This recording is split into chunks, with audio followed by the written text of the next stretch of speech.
Le royaume de Dieu ne vient pas de façon à frapper les regards. Le royaume de Dieu peut être ici sans même qu'on ne le voie si on a un cœur fermé. Le royaume de Dieu et le Fils de Dieu peut être même devant vous. Et si vous avez le cœur fermé, vous ne le reconnaîtrez pas.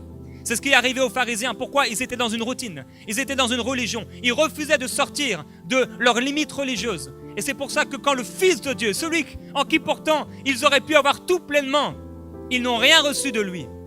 Parce qu'ils étaient incrédules, parce qu'ils étaient méchants, parce qu'ils étaient pervers.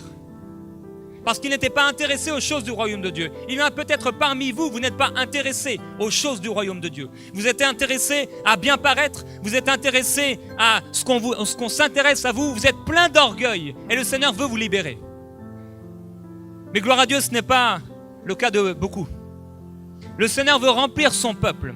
Il vient d'une façon douce. Il vient comme quelqu'un qu'on pourrait entendre, juste un bruit, juste un son.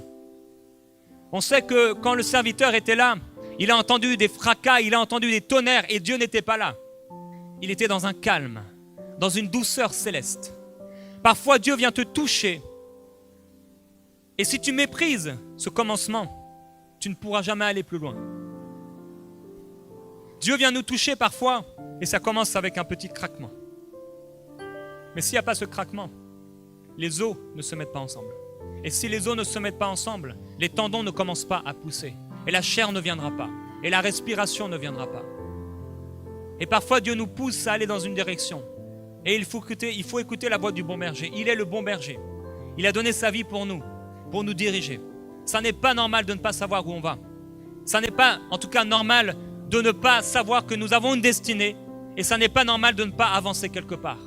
On doit aller en direction de la gloire de Dieu. Plus en plus qu'on avance et de plus en plus on s'approche de lui. Mon désir, c'est de le connaître. L'apôtre Paul avait tout vu.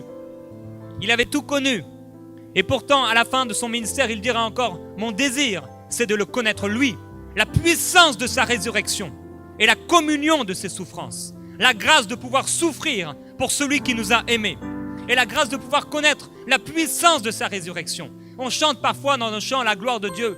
On chante la puissance de la résurrection. Mais il est temps qu'on la vive. Il est temps qu'on expérimente la présence de Dieu.